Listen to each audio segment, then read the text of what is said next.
Hariom students, स्वागत है आपका free study bye Lodhi sir के यूट्यूब चैनल में। मैं कृपाल लोधी। दोस्तों, आज हम आपको लेकर के आए हैं वर्गमूल सरलीकरण और ये हमारा सिंप्लीफिकेशन का पार्ट 14 होगा। इसके पहले हम 13 वीडियो सिंप्लीफिकेशन सरलीकरण के अपलोड कर चुके हैं। आप हमारी प्लेलिस्ट में जाकर के देख सकते हैं।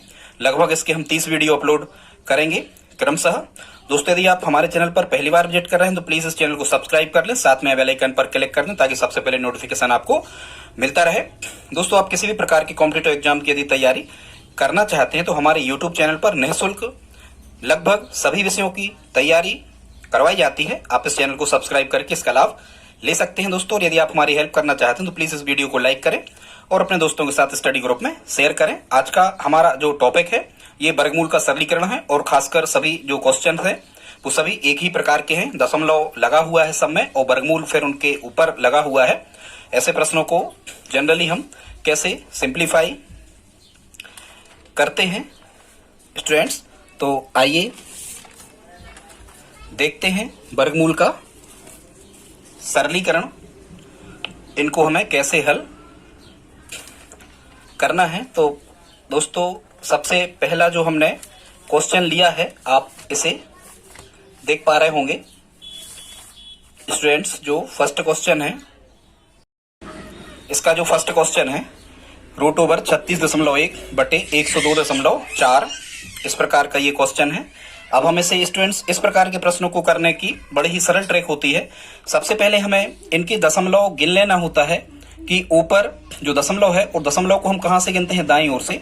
तो जब हम दाईं ओर से देख रहे हैं तो एक अंक के बाद दशमलव यहां है और स्टूडेंट्स दाईं ओर से एक अंक के बाद दशमलव यहां है। अब होता क्या है, वैसे जैसे आपको हम बेसिक बताएं तो बेसिक ये होता है कि हम वर्गमूल ये बटे की लाइन बढ़ाते हैं, यहां लगाते हैं गुणा इस दशमलव का 1 और बाएं तरफ जितने अंक होते हैं उतने 0। तो ये दशमलव हट गया। दशमलव ऐसे ही हटाया जाता है स्टूडेंट, दशमलव का 1 और बाएं तरफ जितने अंक उतने 0। यहां जब हम दशमलव को हटा रहे होंगे तो दशमलव के नीचे 1 और बाएं तरफ एक अंक केवल 4, तो 1 0। अब ये गुणा लगा है, बटे में लिखे तो 10 से 10 कट गए स्टूडेंट। दशमलव पहले से ही हट गया था तो यहां कितने बचे थे, 361 बटे ये हो गया 1024, दशमलव यहां से हट गया। और ये दोनों वर्गमूल के कहां हैं, अंदर ही हैं। वैसे डायरेक्ट आपको हम बता दें तो आप गिन लिया करें, ये दशमलव हटाने में टाइम खराब हमें नहीं करना है। दशमलव के दाएं एक अंक यहां है और दशमलव के दाएं एक अंक यहां है, तो दशमलव डायरेक्ट कट जाता है, ऐसा आप समझे। आपको तो सीधे यदि समान अंक दशमलव के दाएं ऊपर हो और समान अंक दशमलव के दाएं नीचे हो स्टूडेंट्स, दाएं बाएं नहीं, तो आप दशमलव को हटा करके पूरा लिख लिया करें। अब बिल्कुल सरल ये क्वेश्चन हो गया। अब हमें यहाँ केवल क्या करना है स्टूडेंट, 300। हाँ, एक बात जरूर है, अब यहाँ आपको वर्गमूल स्क्वायर रूट जो होता है, अब यहाँ आपको वर्गमूल निकालना आना चाहिए या कुछ संख्याओं के वर्गमूल आपको पता होना चाहिए स्टूडेंट्स। ये गुणनखंड विधि और भाग विधि और बिनकुलम विधि से वैदिक गणित में वर्गमूल निकाले जाते हैं। हम एक वीडियो अपलोड कर देंगे जिसमें आप डायरेक्ट किन्हीं भी अंकों के वर्गमूल संख्याओं के निकाल पा रहे होंगे। वैसे अभी तो वर्गमूल हम आपको नहीं बता रहा। जैसे यहाँ लिखा है कितना, 361। जब आप 361 को लिख रहे होंगे तो ये होता है 19 का वर्ग, मतलब 361 को हम 19 गुणा 19 लिख सकते हैं स्टूडेंट। और जो 1024 है इसको लिख सकते हैं हम 32 गुणा 32। आप करके देखना, 19 का 19 से जब आप गुणा कर रहे होंगे तो 361 आ रहा होगा और 32 का 32 में कर रहे होंगे स्टूडेंट्स तो ये 1024 आ रहा होगा।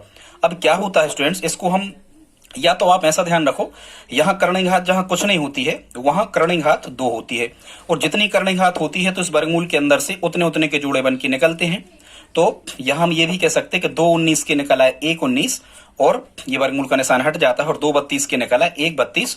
तो स्टूडेंट्स ये 19 बटे 32 जो आ रहा होगा ये हमारा क्या रहा होगा, यही हमारा आंसर आ रहा होगा। या दूसरे प्रकार से इस स्टेप को आप और कर सकते हैं, 19 गुणा 19 लिखा है रूट ओवर में, आप यहां देख लें इसको। तो इसको हम लिख सकते थे 19 का वर्ग और बटे में लिख सकते थे हम 32 का वर्ग और फिर हम इसको लिखते 19 बटे 32 पूरे का वर्ग। और स्टूडेंट्स यहाँ वर्गमूल मतलब 1/2 की घात होती है तो वर्ग से वर्गमूल ये आप काट दिया करें तो 19 बटे 32। इस प्रकार से भी आप इसे सिंप्लीफाई कर सकते हैं स्टूडेंट। दूसरा क्वेश्चन देखते हैं, 0.0081 या 81, इसको सही तो ऐसे पढ़ते हैं, गुणा 0.484, यहाँ 0.0064 गुणा 6.25 स्टूडेंट्स। तो सबसे पहले तो इस प्रकार के क्वेश्चन में आप क्या किया करें कि दशमलव दाएं तरफ से आप गिन लो। तो यहाँ जब हम दाएं तरफ से दशमलव गिन रहे हैं तो 1 2 3 बाद यहाँ लगा है और 1 2 3 बाद यहाँ लगा है, तो 3 और 3 को जोड़ लो, कितने हो गए 6। मतलब अंश में टोटल 6 के बाद दाएं तरफ से दशमलव लगाया हुआ है। जब हम नीचे गिनते हैं नीचे भी हमें गिनना है, काउंट करना है। तो 1 2 3 4 5 6, यहाँ भी 4 और 2 6 के बाद दशमलव लगाया हुआ है। इसका मतलब ये डेसिमल कुछ नहीं है, हमें डेसिमल को डायरेक्ट से रिमूव कर देना है, दशमलव को डायरेक्ट से हमें हटा देना है। तो स्टूडेंट जब हम दशमलव को हटा रहे होंगे तो यहाँ हमें संख्या मिल रही होंगी 0081 और यहाँ गुणा में मिल रहा होगा 0484 और नीचे बटे में यहाँ में मिल रहा होगा 00064 और गुणा यहाँ मिल रहा होगा 625।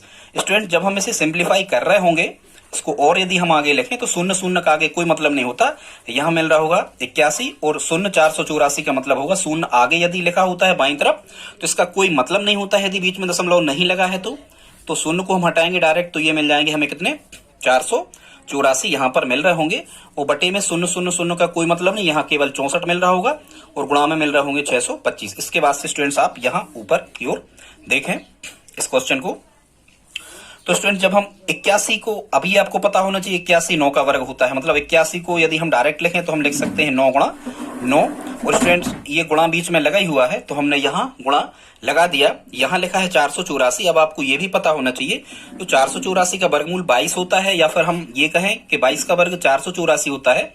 तो जब हम 484 के अभाज्य गुणनखंड निकाल रहे होंगे या सीधी बात जब हम इसको सिंप्लीफाई कर रहे होंगे तो यहाँ मिल रहा होगा 22 गुणा 22। आप 22 गुणा 22 करके देखना ये 484 ही बनेगा। फिर यहाँ बटे में जब हम लिख रहे होंगे तो यहाँ 64 है, 64 को लिखेंगे हम 8 गुणा 8, फिर ये गुणा लगा ही है 625 का वर्गमूल 25 होता है, मतलब 625 को 25 गुणा 25 लिख सकते हैं, 25 का 25 में 625 होगा। स्टूडेंट्स अब इसको आप डायरेक्ट कैसे कर सकते हो, यहाँ हमने आपको बताया था कि वर्गमूल में 2 2 के जोड़े बन के बाहर निकलते, मतलब 2 9 के 1 9 बाहर निकलेंगे स्टूडेंट्स और 2 22 के 1 22 बाहर निकलेंगे, यहाँ 2 8 के 1 8 बाहर निकलेंगे और 2 25 के 1 25 बाहर निकलेंगे। वर्गमूल में से 2 2 के जोड़े बन के बाहर निकलते हैं और फिर वर्गमूल का सिंबल हट जाता है, वर्गमूल यहाँ पर नहीं लगेगा। अब गुणा में लिखे हैं, यदि कोई राशियां कैंसिल आउट हो रही हैं कट रही हैं तो फिर हमें इनको कैंसिल आउट कर देना है। जैसे 22 और 8 2 से कट रहा है तो 2 से 22 कटेंगे 11 बार और 2 से 8 कटेंगे कितने बार 4 बार। जब स्टूडेंट्स हम इसे सिंप्लीफाई कर रहे होंगे तो ऊपर ऊपर गुणा नीचे नीचे गुणा, 9 का 11 में गुणा होगा तो 11 नंबर यहाँ 99 मिलेगा और 25 चौके कितने मिलेंगे 100। अब आप ऑप्शन में देख सकते हो यदि 99/100 लिखा है तब भी ये सही है, या फिर इसको हम जब डेसिमल फॉर्मेट में बदल रहे होंगे स्टूडेंट तो ये आ रहा होगा 0.99। यदि 2 शून्य है तो दशमलव के बाद 2 अंक चाहिए, 100 का 99 भाग करोगे 0 आएगा, फिर ये बताएंगे कभी, ठीक है। तो ये 0.99 इसका क्या आ रहा होगा स्टूडेंट्स आंसर आ रहा होगा। अगला क्वेश्चन देखते हैं तीसरा, ये भी इसी प्रकार का है। देखो आप दशमलव के दाईं तरफ 2 अंक यहाँ है और 1 यहाँ है तो 3 और 1 2 दाईं तरफ से 3, मतलब 3 3 अंक यहाँ है, डेसिमल से डेसिमल कैंसिल आउट हो गया, हट गया। केवल यहाँ हमें कितना मिला 121 गुणा 0.9 को हम डायरेक्ट 9 से लिख सकते हैं स्टूडेंट्स, और 11 दशमलव हट गया तो ये 11 हो गए, गुणा 0.11 को भी हम 11 लिख सकते हैं, बाईं ओर 0 का कोई मतलब नहीं होता है। जब हम 121 को तोड़ रहे होंगे तो 121 जो है ये 11 का वर्ग होता है, या फिर हम डायरेक्ट 121 का वर्गमूल 11 लिख सकते हैं। तो इसको हम लिख रहे होंगे 11 गुणा 11 और 9 को लिख रहे होंगे 3 गुणा 3, यहाँ बटे में ये 11 गुणा 11 मिल ही रहा स्टूडेंट। जब हम यहाँ से बाहर निकाल रहे होंगे 2 2 के जोड़े बन के बाहर निकलते, क्योंकि यहाँ करने का 2 होती है कुछ नहीं होता, तो 2 11 के 1 11 बाहर निकला है, 2 3 के 1 3 बाहर निकला है स्टूडेंट्स, और 2 11 के 1 11 हर में बाहर निकला है, ये भी जोड़ा में से बाहर निकलते क्योंकि ये वर्गमूल सभी पे था, 11 से 11 कैंसिल आउट हो रहे होंगे। इसका आंसर कितना बन रहा होगा स्टूडेंट, इसका आंसर बन रहा होगा 3। ये 3 क्वेश्चन हो गए।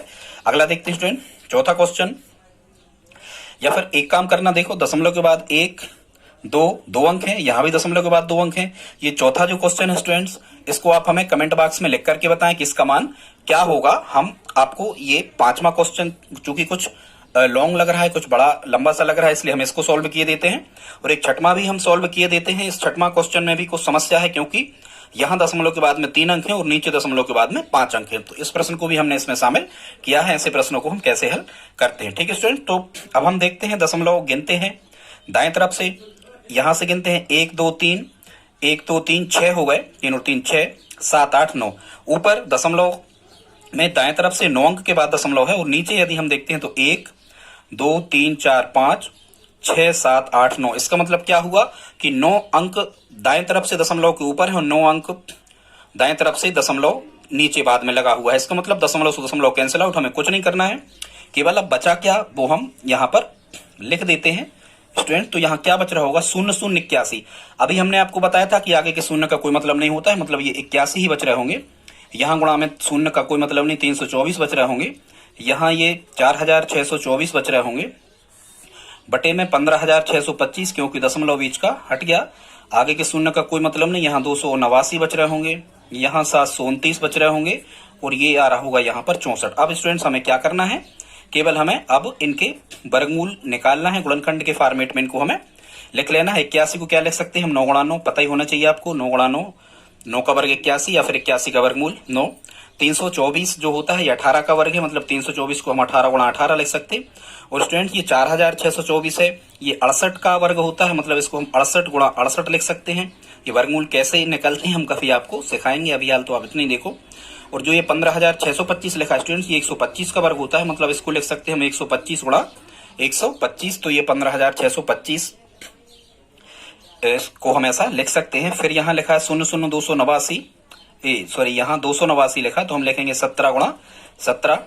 फिर यहाँ लिखा है 729, दशमलव हट गया है, और फिर यहाँ बटे में और कितना चल रहा है, 64 को लिखेंगे हम, 64 को लिखेंगे 8 गुणा 8। यहाँ स्टूडेंट मिस्टेक हो गया, 729 को हमें लिखना था 27 गुणा 27, इसको यहाँ हमें क्या लिखना था, इसको हमें लिखना था 27 गुणा 27। अब हम यहाँ से क्या कर रहे होंगे, जब बाहर निकाल रहे होंगे तो 9 दो बार मिले तो 2 9 के 1 9, 2 2 के जोड़े बन के निकलते हैं। 2 18 मिले तो 1 18, 2 बार 68 यहाँ लिखा है तो 1 68 लिख रहे होंगे। 2 बार 125 लिखा है तो 125 बाहर निकलेंगे। 2 बार 17 लिखा है तो 1 17 बाहर निकलेंगे। 2 बार 27 लिखा है तो 1 27 बाहर निकलेंगे, और 2 बार 8 लिखा है तो 1 8 बाहर निकलेंगे। अब सभी जगह गुणा लिखा है, वो बटे में संख्याएं लिखी होती हैं, तो हम इनको कैंसिल आउट करते हैं, मतलब अब इनको हमें क्या करना है, काटना है। तो स्टूडेंट जब हम कैंसिल आउट कर रहे होंगे तो 17 से 68 कटेंगे, 17 चौको 68, 4 बार कट जाएंगे स्टूडेंट्स, और 4 से हम 8 काटेंगे तो 2 बार कट जाएंगे स्टूडेंट्स, और 2 से जब हम 18 काट रहे होंगे तो यहाँ 9 आ रहा होगा। अब हम चाहें तो एक बार और लिख लें, 9 गुणा 9 बचा ऊपर, और ये बटे में कितना बचा, यहाँ 125 गुणा कितने बचे बटे में 27, बाकी यहाँ सब कैंसिल आउट हो गए हैं। अब स्टूडेंट्स हम 9 से 27 काट रहे होंगे तो 9 से 27 कटेंगे 3 बार, और 3 से 9 कटेंगे कितने बार, 3 बार, तो यहाँ स्टूडेंट्स कितना आ रहा होगा, 3 बटे 125, यहाँ 3 बटे 125 आ रहा होगा स्टूडेंट्स। यही हमारा क्या होगा, आंसर होगा। आप चाहें तो इसे और अच्छे से चेक कर सकते हैं, जल्दी जल्दी हमने कर लिया, गलत हो तो कमेंट बॉक्स में आप करके हमें बताएं। अब स्टूडेंट्स एक क्वेश्चन और हमने लिया है, 6वां क्वेश्चन है। ये क्वेश्चन कुछ अच्छे टाइप का है।